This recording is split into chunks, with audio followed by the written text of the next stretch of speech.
Success stories and interviews with game changers and thought leaders who have overcome both in life and in business. Welcome to Vertical Momentum. Hey guys, check out the new episode, the new podcast. Appreciate you guys. Just remember, if you guys want a podcast, there's no better way to do it than Anchor. Number one, it's free. Everybody loves free. Free. And then you can also record and edit your podcast right here and not have to go anywhere else. And Anchor will also distribute your podcast to Spotify, Apple Podcasts, and many, many more. So guys, definitely, if you're looking to podcast, use Anchor. Love you guys. Hey guys, welcome to another episode of Vertical Momentum. I am your host, Richard Kaufman, also known as the Comeback Coach. Guys, you know, when I have people on this show, we talk about a lot of things, business, mental, and I talk to today's thought leaders and game changers. And this gentleman that I'm having on today is definitely changing the game. But I'd like to thank our sponsors, first of all. If you guys listen to my show every day, you know it's 100% veteran, 100% of the time. So I'd like to thank our sponsor for today, Tammy Moses. She is a female veteran of the United States Navy, and she has a podcast called, I'm having a brain fart, too much energy drink so far this morning. The Hoarding Solution helps people that are dealing with hoarding solutions and also with mental health issues. So definitely check her out at The Hoarding Solution. Guys, like I said, this is going to be a great episode. We're going to be talking about military. We're going to be talking about business. My friend, we just became friends a little while ago. His name is Adam Bartling, and he did some amazing things in the military, and he's doing even better things out of the uniform. So, guys, this is going to be fun. Get your pen and paper. You're going to learn some stuff today. Adam, my brother, good morning. How are you? Morning, Richard. I appreciate you having me out here. How's the sound? I don't know if this room has too much echo or not. Bro, you sound amazing. Oh, good. So how was your day starting? I just got out of bed. We had a late night, which is good for us. We're staying busy right now. So I appreciate you coming on today. What we're going to do is we're going to talk a little bit about your past, and then we're going to talk about military service, and then we're going to talk about your business and what you got going on now. So where are you originally from, and what kind of little boy was Adam? We're hopping the Wayback Machine. Yeah, so I guess start off. We started off living in Missouri City, where I was born, and that's just right outside of Houston, Texas. And far as a little boy, what's funny is you look at my life. As a little kid, I was super extroverted, outgoing. I was always saying hi, hello to everybody, and wanted to introduce myself to everyone. I got super platinum blonde hair, me and my brother, and just fun, full of life. You know, Dad always had us out there fishing. Mom always had us doing crafts and stuff. And as later in life, I got a little nervous because I became the tall kid. You know, I'm 6 foot tall, like 12 years old. So then I became a little introverted just because I was weird. But then again, now if you listen to me now, you'd never think I ever became an introvert. How tall are you now? Still 6'1". I stopped growing.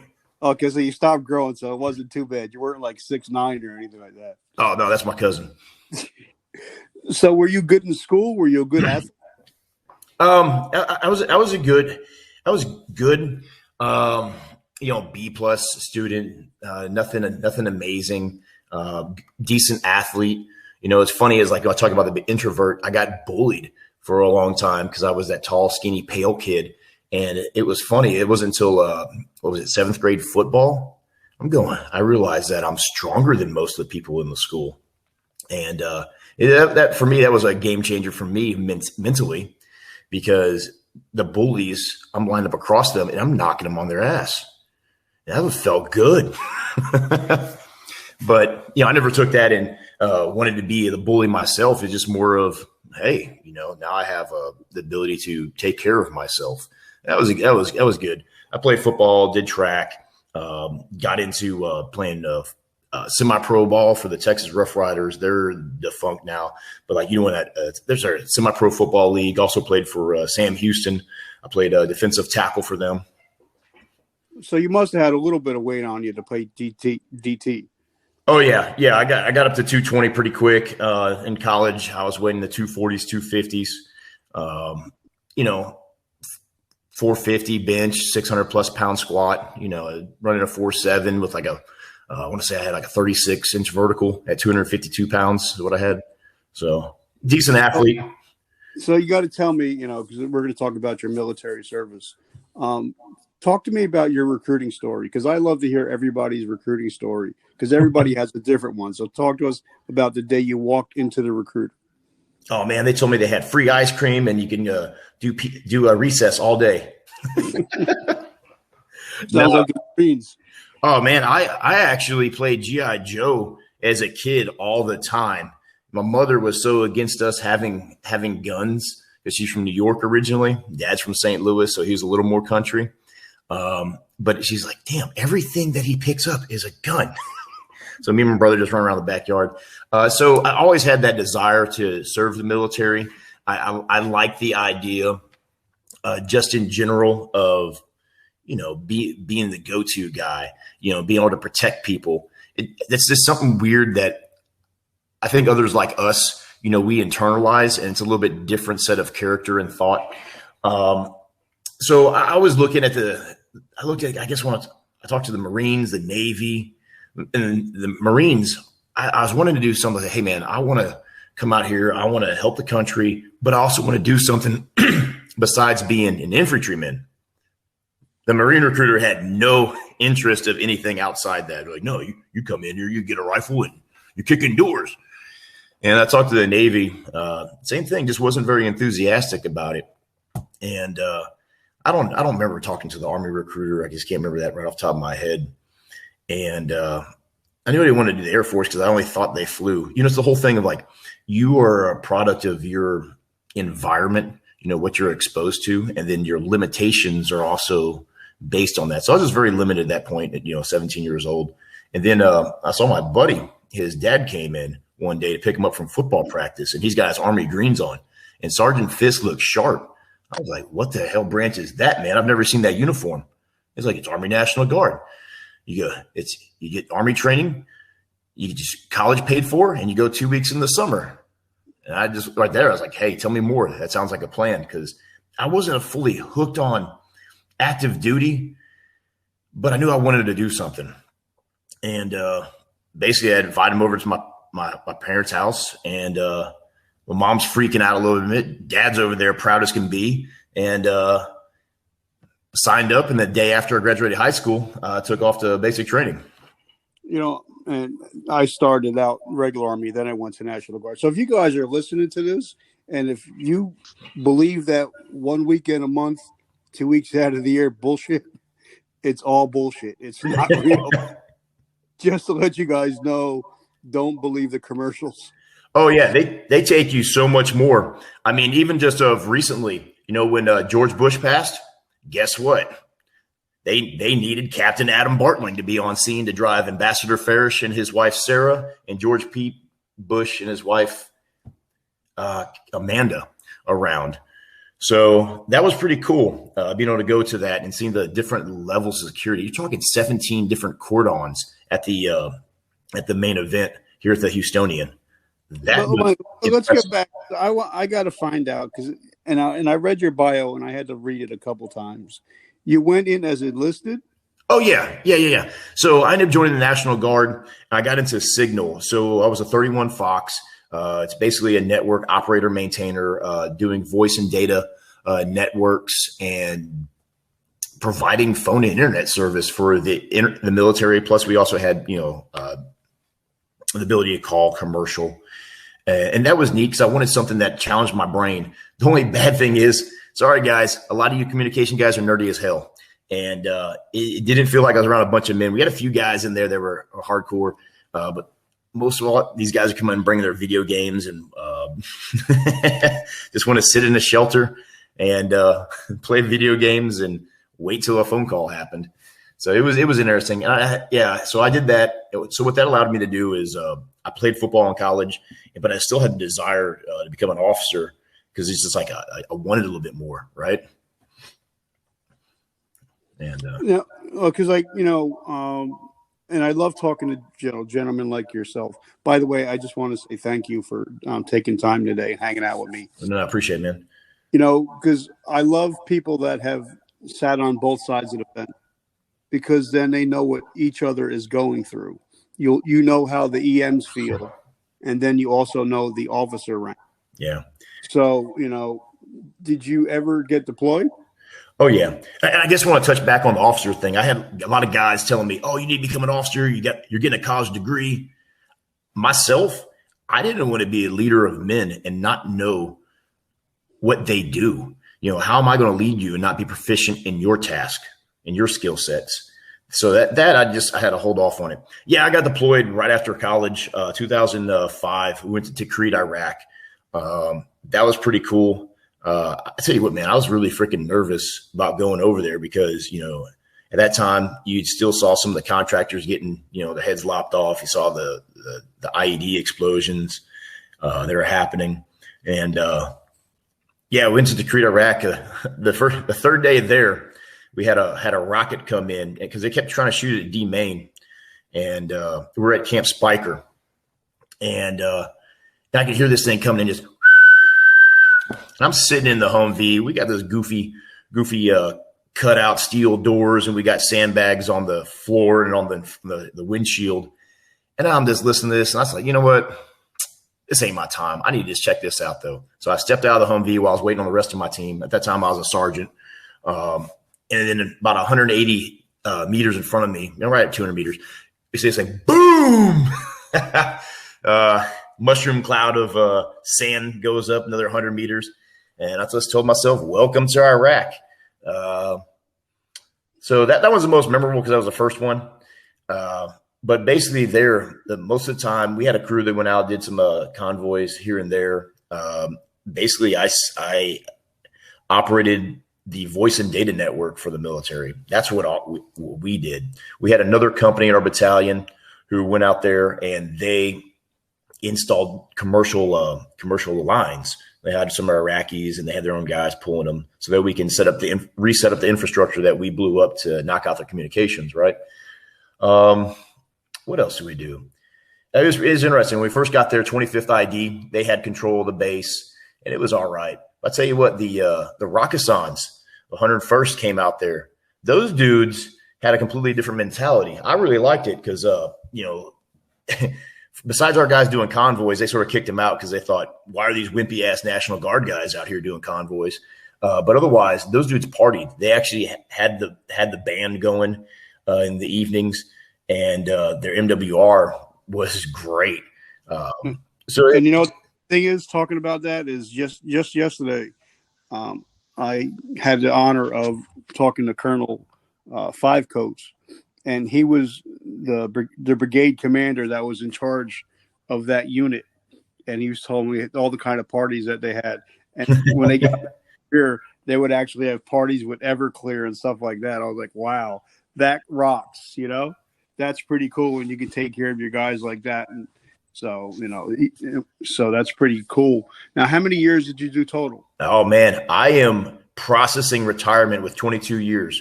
I had my retirement briefing about 4 weeks ago.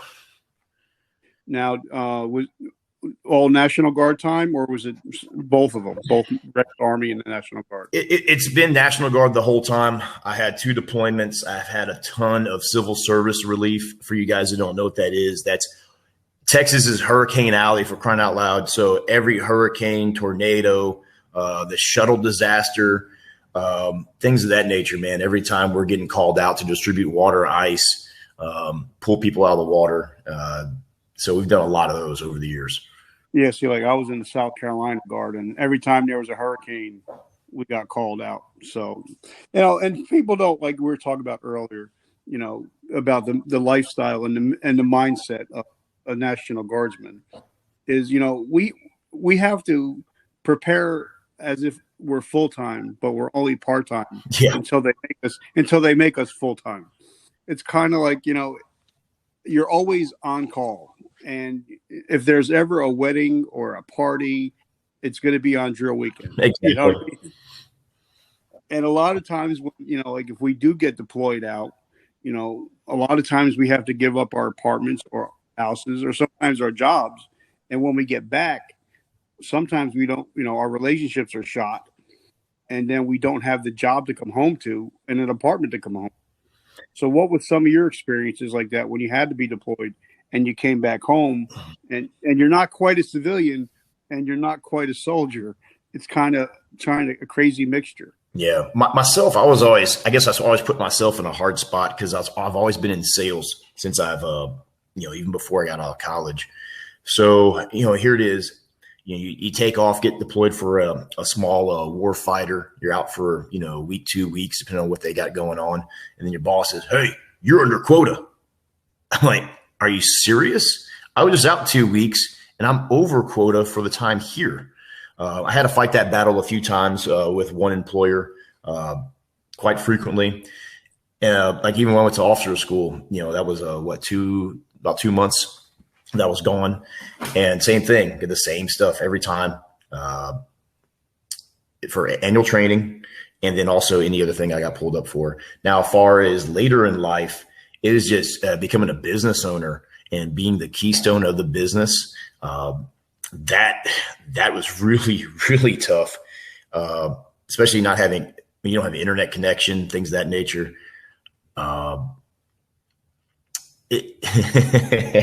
It's had some of my highlights and downfalls of being in the National Guard. It's a lot tougher, and I still encourage everybody to do it. I mean, especially if you are just employed. Like if I say like I had a job at the HPD or the county sheriff, like the sheriff here, who's now our congressman.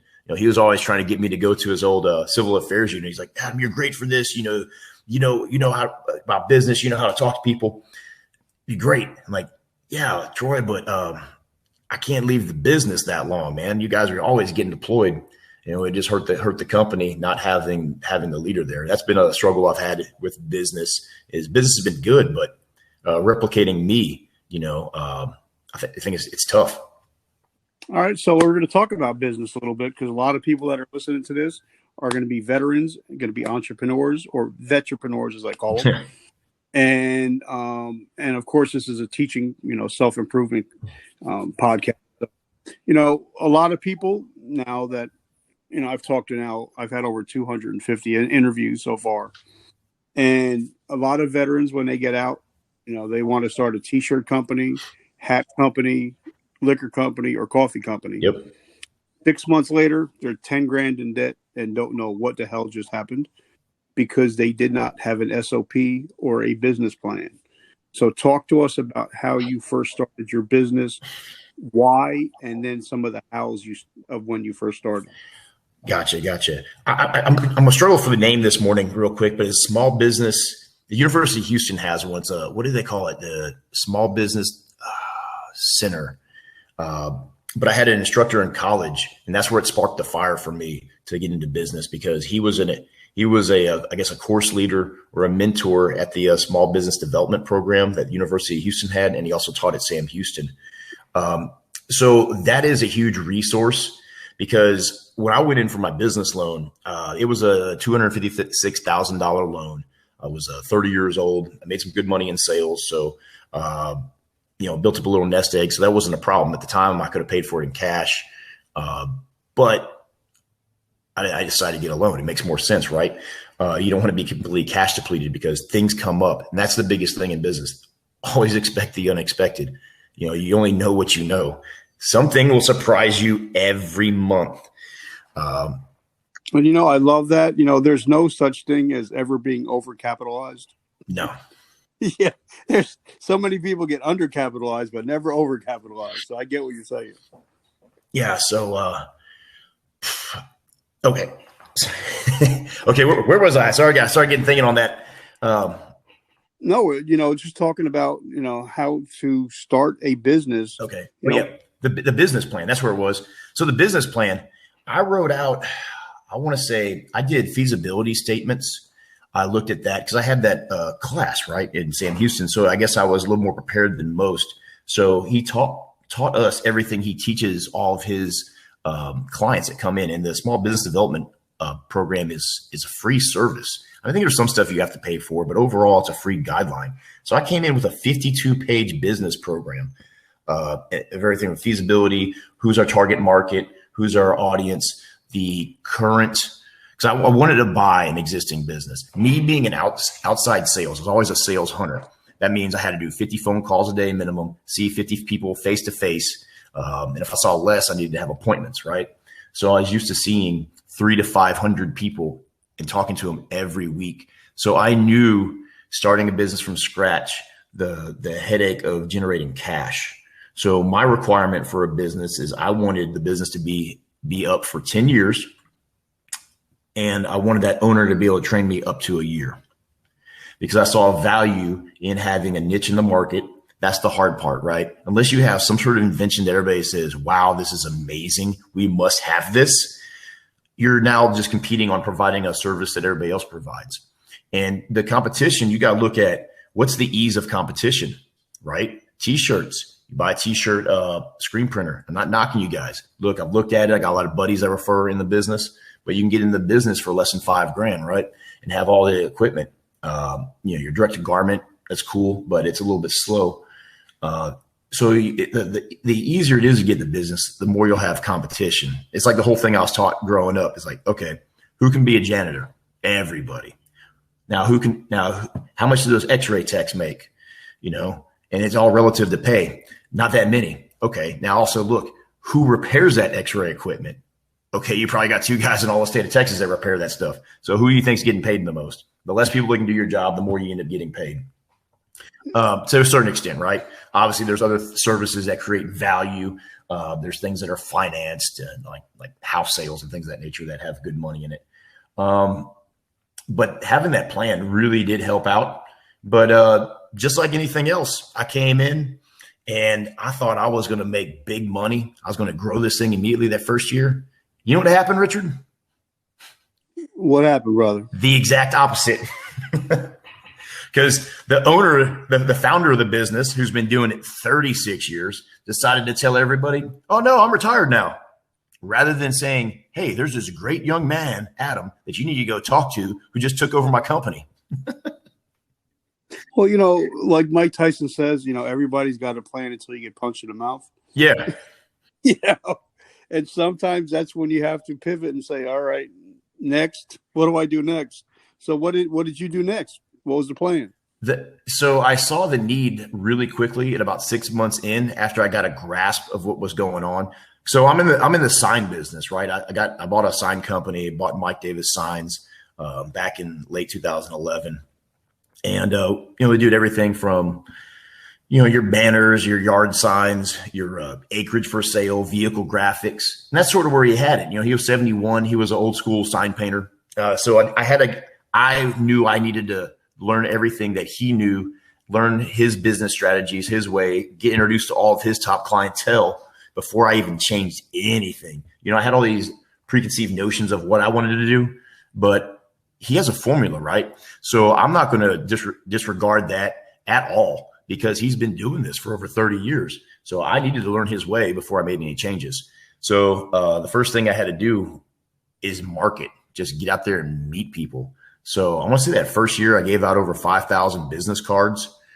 And I was going to every single networking function, Chamber of Commerce, the VFW, the American Legion. I was going to the Rotary. There was a Rotary Club. I got involved in the Rotary Club. I wasn't really involved in the Lions Club. What was that other one? There was another networking event that I hit up all the time. And within that first year or second year, I also got the Paul Harris Award from the Rotary Club for time and money donated. And I tell you what, that helped me a lot. Getting other small business owners in the area to know who I was, and getting them to try us, see the quality of our product. That really helped out. Because we did, I guess percentage wise, we did about 25% less sales than he did the previous year, that first year, just from him saying, oh, I'm retired. It's like, no, Mike, tell him I'm here. I'm doing a good job. I bought it. Your company is still alive through me. And that's, like I talked to a guy named, his name is Jerry Flanagan. Mm-hmm. He owns J-Dog junk removal. Oh yeah. And, when he first started his company, because, he said, sometimes you just got to, like you said, talk to masses of asses. So he would just set up a 3-mile perimeter. And for 8 to 12 hours a day, he would just go knocking on doors and putting flyers in people's, in people's not mailboxes, but, on their cars and stuff like that. Just because people get sometimes so worried about being, getting their business out there that they kind of forget about their warm market and the people, their next door neighbors and the people right around them. So what was your marketing strategy? Gotcha. So besides meeting people, I saw that as the best and most effective way to establish business. I also sold your internet marketing was my prior job before getting into business for myself. So I was very familiar with SEO, SEM, pay-per-clicks, the display ads, things of that nature. I knew how to create backlinks and other things. So I worked on the website, did it all myself, and it just kept working at it. And the SEO really helped out. There used to be, when people came to town, it used to be I would never not get a phone call. I'd at least get an opportunity to bid on it because the SEO was so good. Then Google changed their stuff up a couple years later.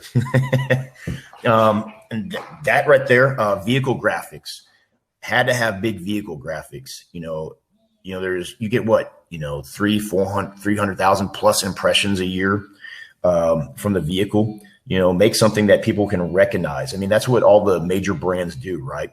They have something simple, easy to remember, catchy slogans, and just get in the mindset of being at the tip of their thought of, hey, when you need this service, who do you choose? Well, damn, I see that guy drive around all the time. It's crazy. I talk to these guys, and I tell them, I'm not just here to make signs. I'm here for your business growth. We help with brand management, right? That's everything from creating your logo, creating your brand standards, to how you implement it on your letterheads, your shirts, your flyers, your vehicles, everything. It's the whole attraction part of what brings people in. Why are the restaurants with the really cool signs and the really cool decor, why are they busy? It creates an environment, right? So my business is nothing that people want, except for the first-time business owner. First-time business owner is, hell yeah, Richard, check it out. Our name is on this wall. Look at it. They're so excited. But you get in business 10 plus years, you look at more as, damn, this is an expense. So it's not an emotional draw. And so many other people have emotional draw businesses, and you got to look at that stuff.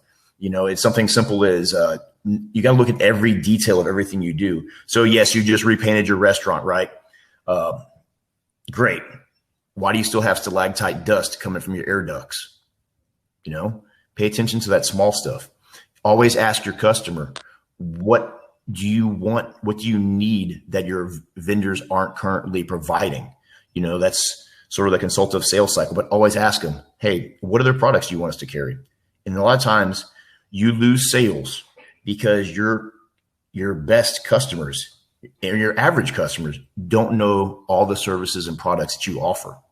And it's nothing that to say to them, I mean, that I'm not putting them down, right? I'm not putting down your marketing efforts, but people typically pay attention only to what they need at that time, right?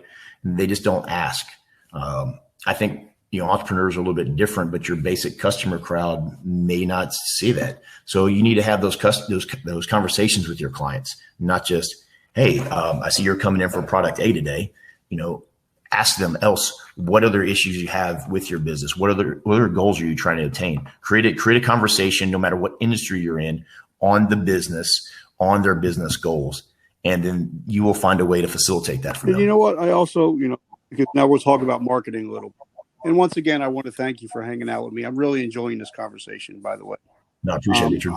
And so, like I was talking with somebody yesterday, we're talking about branding. Okay, everybody knows Michael Jordan. What brand does he usually represent? Nike, Air. Nike. If he walked out wearing an Adidas jumpsuit and Adidas shoes, people would lose their minds because he's no more to Nike than the guy that actually owns Nike. So you are your brand. So, but you have to be consistent with your brand. So can you talk about consistency? Like, I'm known as the comeback coach, and it took years for people to start to get to know me as the comeback coach. And now they're like, oh, hey, there's the comeback coach. But it takes consistency over time. So can you talk about consistency in your branding? Consistency in branding even comes down to what you wear every day, right? So I always, what I did is I had these like mechanic type T-shirts where they got like the pearl snaps with the cover on it, pin holders in the sleeve, and then I always had these hats with these blue and these blue flames on it. So I wanted to make a statement and stand out because everybody wore the same stuff. So wear the same, even if it's the same color shirt, you don't do anything different. I mean, those sound very minor, right? But they remember you at that, like, oh, you're the guy that always wears the cowboy boots and the black shirt. You know, that helps. You know, obviously you need your logo on your shirt too somewhere. You don't need to be over the top, but just so they can see it. And then branding with everything you do, with all your flyers, your vehicle graphics, your signage, your letterheads. You know, there's a reason that people create style guides. Style guides will show you how to use it. You know, don't stretch out the logos, keep the colors consistent. That's the easy stuff in branding. You know, as soon as you start changing it up, it looks like a different company. You may think you're pushing it out there to make it better, but just keep it simple. So one of the things I see the biggest issue with small business, and you can look at it with Starbucks, right? Look at the Starbucks logo and how it changed over the years. That's probably the most prominent example. Everybody wants to put everything under the sun in what they do. No. Look at your big companies. Sometimes they're a little bit oversimple, but why do they do that? Because it's easy to replicate. It's easy to put on any screen printing. It's easy to do for embroidery, and it's just easy to read. So your message has to be legible, right? And then your message and slogan has to say what you do. You know, being vague in business, sorry, I just don't see it, especially being in a small business or service-related industry. I think that's the wrong answer. That's my opinion in my 20 years in sales. And then what else you got to do with it? Well, I know, like I had my first podcast. It's a number 8 veteran podcast in the world. It's called Success. Your Why Powers Your How, but it doesn't transfer over to merchandise. You know, where I came up with a friend of mine came up with this in a logo. You know, vertical momentum. You can actually, you know, put it out as a brand, T-shirts, hats, and stuff like that. Sometimes you don't think about that when you're first starting a business. And then sometimes, you know, you're like, you have to figure out, okay, how can I make other streams of income from doing the same thing? You know what I mean? So sometimes I guess you have to pivot. Even if you're in a business, sometimes you might have to pivot. You know, like a lot of people that were in retail, all of a sudden because of COVID, had to pivot to doing online stuff. Yeah. So how did you have to pivot, if at all, for your business during this time of COVID? COVID rocked me something hard, man. So with that, my non-revenue generating activities increased like crazy. And that's marketing, you know, looking for different things to do. So what we had to do, I had to make changes in this business prior to. So you look at the sign business, what it was 10 years ago up to 5 years ago. About 5-6 years ago, you had a change with all the online print companies, like your Banners on the Cheap, your Vista Prints, your Build a Signs. You know, these companies slashed the market for what we were selling retail in a little bit less than about half. That came out. And then when printers and plotter prices started dropping, like the printer I have now, 10 years ago, it would have been $60,000. Today, it's 14. I bought mine for 21. So the market has definitely changed. There's been more competition on the low end, and that's really changed the game. I mean, you talk about a business model where you lose 35 to 40% of your easy replicatable items, and you get smacked in the head with that. And you were thinking you were the king, and this was so easy, and all of a sudden you lose $80,000 in your pocket in 1 year, and you go, "What the hell happened?" Well, I had to go look at it and go find it. And that's what happened. So many people had plotters and printers. Like you go to Hobby Lobby. I don't know if you got Hobby Lobby where you guys are, or Michael's craft store. You know, these plotters came out And every stay-at-home mom took away all of our simple business for the schools and the churches and the little leagues of doing decals. That's easy work. But once everybody else can do it, boom, there's a big chunk of the business. Online banners, boom. We used to do a lot of political signs. Online printing, man, they can do it for 25 cents cheaper a sign. You may say, well, that's not a lot of big difference, but these dudes they usually don't pay it. So with COVID happening, 4 years prior to that, I went from having the sign electrician's license, which is honestly, guys, unless you just want to be very simple, you can stay there. But if you're going to be in the sign industry, become an electrical contractor in your state, right? So you can do everything electrical. So electrical business had to come up. So doing more electrical troubleshooting. We're also installing standby generators. That's definitely helped the business. Electrical was the only thing that really had growth potential during COVID, because guess where everybody is? They're at their house. Hey, my light's flickering. You know what? I'm getting tired of having to set that breaker since I'm here all the time. So we picked up more electrical work. That was the biggest change that we had. Besides that, there wasn't anything different besides me going out after our wholesale business more and making more video posts. My marketing got more aggressive, made a lot more videos during that time, and made them more educational about what we do, why we do it, and what is a good standard for our type of business. Those are the changes I made, Richard. And I love that, and sometimes you have to do that. And now, now we'll talk a little bit about marketing. People don't realize that video is king right now. Yes.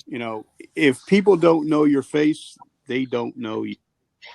And even if it's just a quick, Facebook Live, that's why TikTok is exploding, because it's video. But then sometimes now there's a new app out there called Clubhouse, and it's audio only, and it's crushing it too. So how do you pick which marketing is best for your business? I tell you what, I found out email doesn't work anymore. 5+ years ago, I could email out and I would get $1,000 a day coming in for the next 3 to 4 days minimum. I sent an email out prior to COVID, that fall before COVID. $300 came out of me spending, I think, $250 emailing over 10,000 people. So for me, I saw the biggest benefit in video. I actually went to a networking event 2 weeks ago, and this lady came up to me and said, "Oh, hi, how you doing? I'm so-and-so. I've been watching your videos." I never met this lady, but she found me through the guy who was hosting the networking event. And that's been the biggest piece, that and just talking to people. That is the two best things for our industry, being the sign and electrical business. One, they need to know who you are. Everybody, they need to know who you are, and then they need to trust your quality, and you need to be able to show them for what we do. But SEO, I've actually hired another veteran off the Vetpreneur site. So I hired Patrick. I gave Patrick Burke. He's been there, and I've talked to him a few times over the last couple of years. And Patrick Burke's my boy. Yeah, he's about to be my boy. Beef up that business, buddy. Because since Google changed all their analytics stuff, I need some professional help. I used to be that guy, but that was 10, 11 years ago. So I'm not up in the industry anymore. That's one of those things of learning when to outsource. Yeah. Far as I was so hell bent, being military, being an athlete, of developing my own team, right? So I wanted everything to be in-house and grow. But we're in an industry that has no feeder. There's not a school for what we do. There's some licensing, but everything else is on-the-job training. It's a true journeyman program to be in the industry. Electrical, I only got into that 4 years ago. So maybe if I started off with that, maybe I would have had a little more success with it. But on the sign side, it's truly something that somebody chooses to do. It's got to be somebody who, they like building things, and then they also like art. Everything that we do is some sort of art. We make regulatory signs and things of that nature, but the truly cool projects that make you feel good are those ones that are a little more artistic. The ones you accidentally bled on because it's a little bit harder to fabricate. I mean, it happens. But you say your blood, sweat, and tears go into something, usually turns out to be an awesome product or an awesome adventure or even relationship. Right? Now, I've had him on my Monday Night Live show. He's amazing. He helped my Google, my business, become highly rated on Google. So I give him all shout outs and love. So last two questions I'm going to ask, and you can have a beautiful day for the rest of your day and crush it. How do we find you? How can we get in touch with you? How can we support your mission? So the company is Intrepid Signs and Electrical. So it's intrepidsigns.com. We're located in Houston, right outside of Houston, Texas. But if you guys do need a sign, we can build it, ship it to where you are. And then we're also involved in this networking group. I'd say networking group, but a group of installers. So all these guys, this network that we have, and we've used other people, and I've had my second largest client, I can't say it due to NDAs, but they found us through this network also. And basically it's really cool because they verify your insurance and all your credibilities. But intrepidsigns.com is the website. We can build you a sign, ship it anywhere. We can have somebody else install it that's not in our city. We typically work within about 100 miles of Houston for most of our jobs, because typically we're putting up channel letters, pylons, monument signs, LED, electronic message center signs, things of that nature. So any shopping center you walk into, everything you see on the outside, we can build it or have one of our vendors build it and we install it. Anything you see inside the shopping center, all the different types of wayfinding signs, the decorations on the walls and the glass, we do all that stuff. Any type of vehicle graphics, vehicle wraps, we do that too. The business phone number is 281-232-5262. You call there. Hell, call me on my cell phone, 713-301-0007.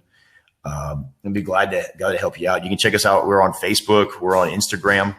You can look up Adam Bartling on Facebook, Intrepid Signs and Electrical on Facebook and Instagram as well. Cool. Now, I love the last question because I ask 1,000 different people and I get 1,000 different answers. We live in such a crazy world, with COVID, and we got grandparents homeschooling kids now. And so if I ask the average person to do something in 7 days, they're pretty much not going to get to it. But if I ask somebody to take an actionable step in the next 24 hours, they're more likely to do it. So if you know somebody that's struggling in business, what is something they can do in the next 24 hours to start to right the ship?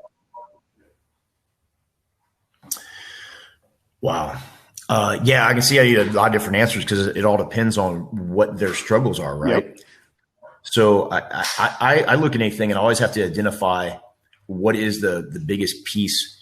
And for me, I noticed we weren't getting the calls we used to, and it was getting people to know me. And that's why I started doing those videos. For me, that was the answer, is to increase my marketing, increase my market presence. But at first, in anything, you have to identify it, right? So if you can identify your problem in anything, you can create some sort of solution to get around it, or make an alternative direction to reach your goal.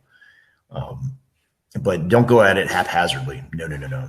Find out what it really is. Ask your peers, the guys you trust. Talk to them too and get their advice. And if you're in business, don't ask your buddy you grew up with, who you go drink beer with. Hell no. Go ask Richard. Go ask me. Go ask Patrick. Go ask somebody else that's in business. They're going to get you a better advice. I love that. So, guys, if you're listening to this and you're in the Houston area, definitely check out Intrepid Signs and Electrical. They'll do you right. And also, like I said, I want to thank our sponsor, Tammy Moses from the Hoarding Solution. Thank you. Without you guys, this show would not be going. And, guys, if you have any questions, any comments, leave them. We're on Apple, we're everywhere. So just leave a comment if this show helped you at all in your business. Adam, thank you so much, brother. I'm so grateful that you took the time to hang out. Cool. Appreciate you reaching out to me, Richard. This is awesome. Yeah, it'll go out in the next couple of weeks because I'm backlogged, but I consider you a friend and a family member since we talked. now. And if you need anything, I'm in your corner. I got your sixth. Cool. Awesome. I'll do the same, sir. All right, brother. Well, God bless you. Thanks. Thank you for joining us today. Please hit subscribe and share. Please feel free to leave us a comment.